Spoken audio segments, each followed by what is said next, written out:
You are listening to I Am Refocused Radio with your host, Shemaiah Reed. This show is designed to inspire you to live your purpose and regain your focus. And now, here's your host, Shemaiah Reed. Hey, welcome to I Am Refocused Radio. We are here once again, and today I have my mentor again, Kevin Green, Pastor Kevin Green from Harvest of Grace Outreach Ministries. And I just want to say, first of all, thank you for just allowing yourself time to be here to just kind of help guide me in these topics, man. Because it's my pleasure. Thank you for the invitation. This series, 100 or Nothing, I think we're never going to change the series because I feel like it's just going to be simple and quick, man. Yes, 100 or nothing. Like, you're going to trust God or you're not. And today's topic, man, is called The Turning Point. And this is going to be interesting because we're going to be talking about two scriptures out of Job 8, chapter 8, verses 5 through 7. I'll read it real quick. But if you will seek God earnestly and plead with the Almighty, if you are pure and upright, even now he will rouse himself on your behalf and restore you to your prosperous state. Your beginnings will seem humble, so prosperous will your future be. Now that's a mouthful. So like we always do on this series, we want to back up the truck and kind of see the little points. So the title of today's Turning Point, verses 5. But if you will seek God. So you're willing to do something different, right? That's right. So instead of continuously to do something that is probably not working, if you decide, okay, seek God, I will go seek him. But to your point in the green room before we started, earnestly, that means you don't just do it every now and then. Right. You know, you don't do it every once of the, seasonal like Christmas and Easter and, you kind of go and do it without hesitation. Right. Like your mind is made up. Before we go further, what's your thoughts on that? Well, I think, and it's so powerful. It says, if you would earnestly seek God, and to seek something, we see Matthew 7:7 says, ask and ye shall find. No, seek. It says, knock and the door shall be open. Seek and ye shall find. Ask and it shall be given. So seek means to diligently look for something. It's like searching for somebody with a flashlight in the daytime. You trying to find them. And so when you seek God and then make your supplication, meaning that means make your prayers, make your worship, make your diligence. And it doesn't mean you got to be all like, all these big fancy words and all this. You're just saying, Lord, I love you. Lord, I thank you. And I'm searching for you. Just like people search for a good channel on TV, I'm searching for you because I understand that when I search for you, you're going to come and find me. And so I think it's really powerful, to be honest with you. Yeah, because in the next verse, the next section of verse 5, and plead with the Almighty, if you are pure and upright, it's almost like a grocery list. We've been through this before. Yeah. Even now, he will rouse himself on your behalf. I mean, just pause right there. Yeah. It says even now. It did say yesterday because you were late. Because it sounds like we were late all the time. He's still like, hey, I still have you today. He said now. Like it's still, even now, there's a chance. Yeah. What are your thoughts on that part? Man, I think that's powerful because he said if you are pure. Now, don't think that this means you have to be perfect. Pure means that you're not contaminated with the ways of life. You're not contaminated with the thoughts and opinions of people, because a lot of people contaminate themselves because of people they've been around and situations that they've been through. So being pure just means that you love God, and you don't have to love religion to love God. I gotta add something there. Yes, I mean, sir. cut you off. Go ahead. But I had to go to the old good dictionary and look what pure what that is. All right. Not mixed with any other substance. That's right. Man, so you telling me, in order for me to see God, I can't be mixed up into anything else. Does that sound close? Am I hitting the target? And you are hitting the nail right on the head.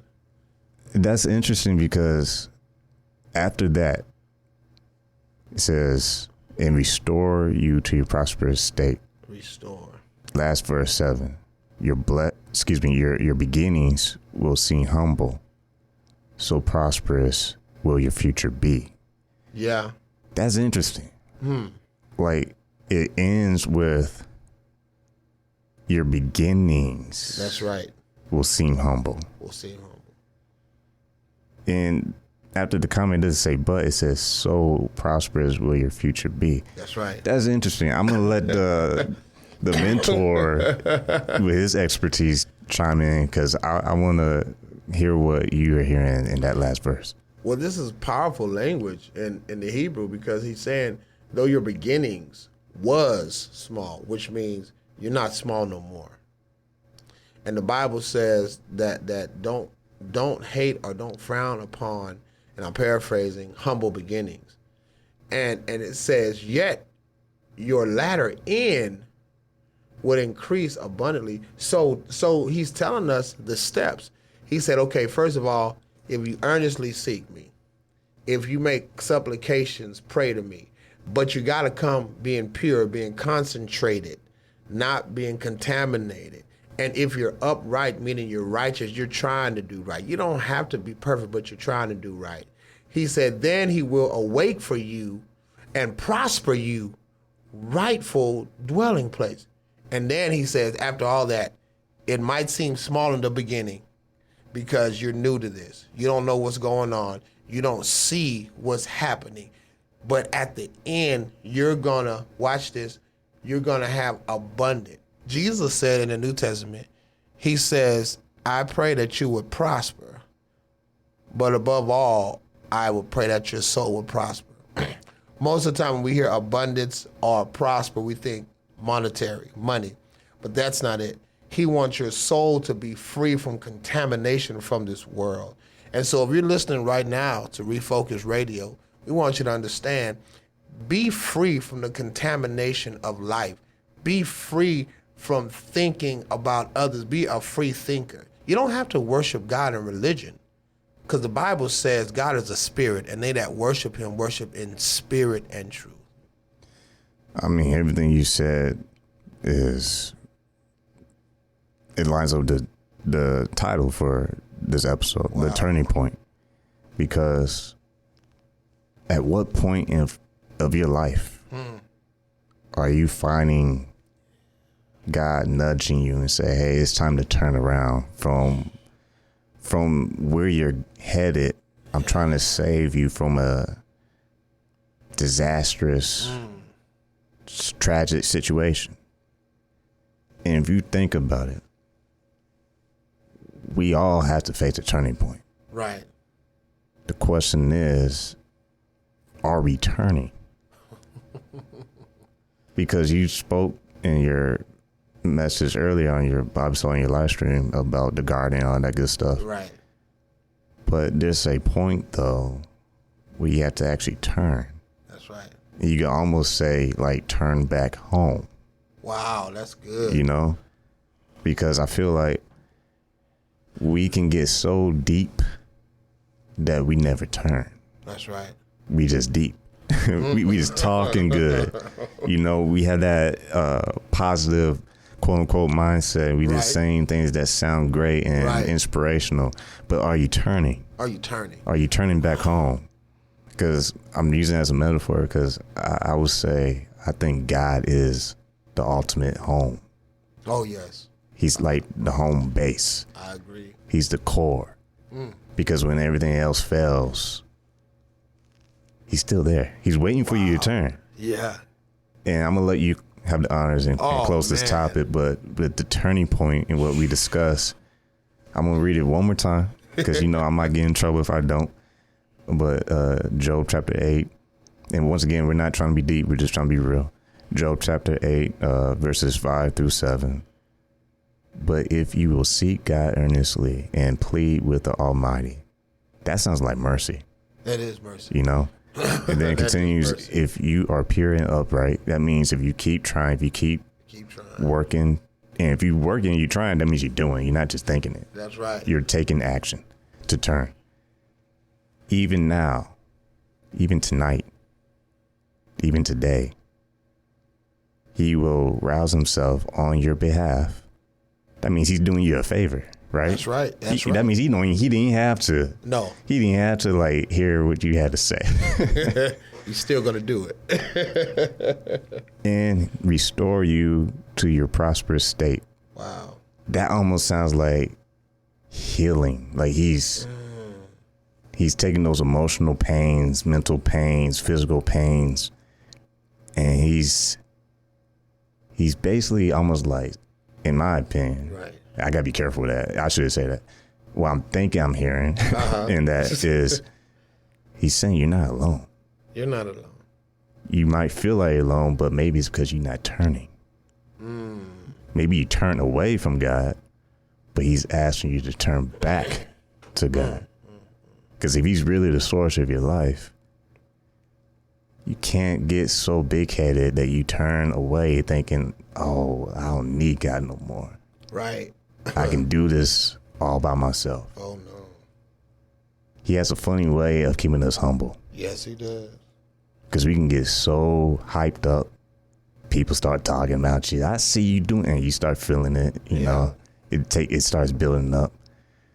But here's the last kicker right here. I'm going to turn it to you. Verse 7. Your beginnings will seem humble. So prosperous will your future be. Wow. If you want to have any success, well, I'm here right now. There needs to be a turning point in your life. Yes, sir. And not money. I'm talking about influence, yes, leadership, yes. Something that's valuable that money can never buy. Leaving a legacy. Turning point. So if you're in a turning point, maybe it's time for you to actually turn. Because we like to talk about it, right? But are we doing it? I'm going to let you take the last words. I appreciate this. Has been refreshing to my spirit. And, you know, it's like you're talking about the turning point. And in every relationship, whether it be with a spouse, with a child, with a friend, in every relationship there is a turning point. So you got to ask yourself, are you reaching a turning point, or are you going to the point of no return? God never wants us to get to the point of no return because he wishes that none would perish. But you have to find a turning point, which means you have to have a relationship. And I'll leave with this. This was something my great-grandmother told me when I was young years ago. She said, good, better, best, never let it rest till your good becomes your better and your better becomes your best. Wow. Man, on that note, I'm going to just say this, man. I want to say whoever listened to this, man, thank you so much for taking time to listen to this, number one. And thank you, Pastor Kevin Green, for doing what you do with your ministry, being my mentor. Bless you, sir. And if this inspired you, man, share it with somebody. But most importantly, man, keep God first, stay focused, and peace. You know why? Because there's nothing, absolutely nothing in this world that can replace what God has for you. And on that note, y'all take care. I Am Refocused Radio is brought to you by 404 Star and Holy Crab. 404 Star is a family-owned Asian restaurant in San Antonio, Texas. We have been a local favorite for Asian cuisine for over 10 years. With nothing but full smiles and fast service, you'll be leaving satisfied. Come on in for some authentic Vietnamese food. Holy Crab is one-of-a-kind Cajun Creole-style seafood restaurant located in Universal City, Texas. We offer traditional seafood items as well as chicken and steak. We also offer seafood boils. Come give us a try. You won't be disappointed. You can find these two eateries in Universal City, Texas at 2921 Pat Booker Road.